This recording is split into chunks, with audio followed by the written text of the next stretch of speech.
All right, we are looking at 2-6. You'll notice our order of stuff for this week, or the order of stuff for this unit actually starts at 2-6, and then we'll do 2-5, and we'll move on down that way instead of going in the order that it's given in the book. So we're going to start here. The first thing I want to do in this lesson is actually for you to pause this video and go watch the video that is in the comments, or watch the video that is in the description of this one, and then come on back. Okay, the first couple of things in the notes are in that video, and the first couple of blanks are in that video, and I want you to fill that out on your own first, just as an introduction to theorems, an introduction to logic. Okay, so what we're looking at today specifically is four theorems. Four theorems, all have to do with geometry. And let's just talk about them. The first one is the vertical angles theorem. All right, the vertical angles theorem is this. Vertical angles are congruent. So when we look at this picture right here, we can see that angle 1 has one side that goes up like that and one side that comes like that. Angle 3 has one side that goes up that way and one side that goes down that way. The way we defined vertical angles back in Unit 1 was that their sides made opposite rays. So when we look at opposite rays, when we put opposite rays together, it forms a straight line. So I look at the bottom side of angle 3 and the top side of angle 1 makes a straight line that goes across there. Same thing for the bottom of angle 1 and the top side of angle 3 makes a straight line that goes across there. All right, that tells us that those two are vertical angles. Well, this theorem says that they are also congruent to each other. So I'm going to draw a little arc on the inside of that, a little arc on the inside of that. Tells us that those two angles are congruent to each other. These other angles, angle 2 and angle 4, they're also congruent to each other. So we can draw two arcs inside of those because they're congruent to each other. All right, so look at this first example problem here. It's asking us to find the measure of x. Now, going by what we just said, the vertical angles theorem tells us that since these two things are straight lines going across, let me try and do that a little better. Since those two things are straight lines going across, like that and like that, those two angles, 138 and x, are vertical angles. Well, vertical angles are congruent. It means they have the exact same measurement. So this right here must be 138.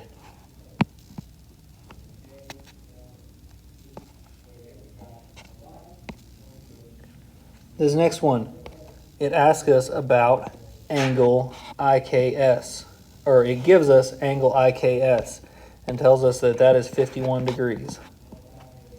And then it asks us about angle HKE. Well, we can see, going by the same logic as before, that those are definitely vertical angles. Since vertical angles are congruent, this one must also be 51 degrees. This next problem raises a question. How do we know what this angle on the top right is? How do we know the measurement of this angle? And what we can look at is this little square in the corner. Just like we talked about before, that square in the corner means this is a right angle, which is exactly 90 degrees. Okay? We can also see that we've got a straight line that goes across there. We've got a straight line that goes across there. So the vertical angle with that one is x. And since they're vertical angles, they're congruent, so x is also 90.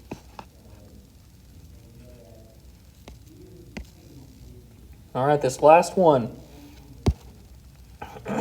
Last one we're looking at. We've got two angles that are labeled that are vertical angles. And we have to think about, what do we know about vertical angles? Well, the vertical angles theorem told us that those two things are congruent to each other. So that means their measurements are the same. So what we can do is we can take this 2r plus 3, this whole thing, and this 89, and set them equal to each other.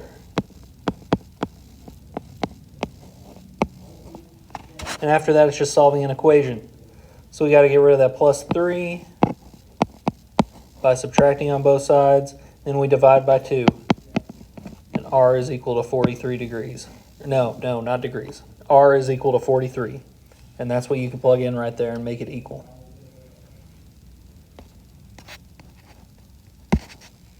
All right, the next one is called the congruent supplements theorem. On your notes, the thing that you're going to fill out, on your notes, you have two angles that are supplements of each other, or supplements of the same angle. Supplements of the same angle, then those two angles are congruent. Okay?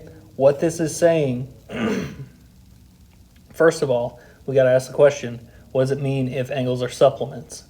Well, that means they add up to 180 degrees. Okay? They add up to 180 degrees.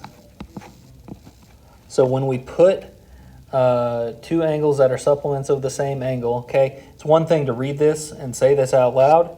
It's another thing to look at a picture of it. All right? So look at this example. Angle 3 and angle 1 are supplements. So that means angle 1 plus angle 3, those measurements added together is 180.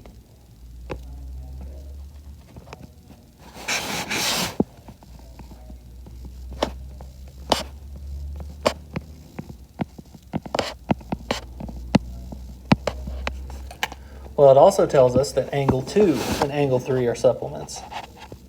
That means angle 3 plus this time the measure of angle 2 is 180. Y'all, look at those equations. That and that are exactly the same thing. So if those two, if angle 1 and angle 3 added together is 180, and angle 2 and angle 3 added together is 180, then the only way that's possible is if these two things are also the same. So that tells us that angle 1 and angle 2 are congruent to each other. Remember that little symbol, the equal sign with the squiggly over it? That means congruent. The next theorem we're looking at is exactly the same almost, except this time we're not talking about supplementary angles. This time we're talking about two angles that are complements of the same angle. Then those two angles are congruent, okay? Think about that for a second and don't mix it up. Don't get confused. It is very easy to mix up supplement and complement. But you got to remember that supplement means straight line, 180 degrees. Complement goes with corner, 90 degrees. All right? Supplement straight line, complement corner. So, when we look at an example of this one, it's very, very similar. We know that angle 1 and angle 2 are complements. So that means, get the pen back. So that means the measure of angle 1 plus the measure of angle 2 is 90 degrees. Okay, we also have that 3 and 2 are complements. So that means measure of angle 3 plus measure of angle 2 is 90 degrees. Y'all, this is exactly the same setup as we just had. Okay? Measure of angle 2 is the same in both of these problems, and both of those things add up to 90 degrees. The only way that works is if these two things are also the same. It's the only way that's going to work. All right? What that means is angle 1 and angle 3 are congruent. That's what goes in the blank on your notes. Oh, man. It's really good handwriting right there. It says congruent. All right. Last one we're looking at is congruent supplementary angles. Excuse me. Congruent supplementary angles theorem. It says this: if two angles are both congruent and supplementary, then both of them are right angles. Okay, I want you to think about what that means. Congruent means those angles are the same size. Supplementary means those angles add up to 180. So if you have two angles and you know they're supplementary, the measure of angle 1 plus the measure of angle 2 is 180 degrees.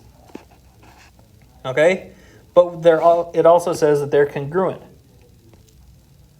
So that's saying that those two things are equal to each other. So what you could really say is that you've just got 2 times that angle measure. 2 times the measure of angle 1 is 180. When you divide by 2, it must be 90 degrees. Okay? The question on the left-hand side of your paper says, why is this possible? Could you use different angle measures and still get it? Well, think about this, okay? If you had two angles, and one was 100 and one was 80 degrees, then they would be supplementary, but then they wouldn't be congruent because they have different angle measures.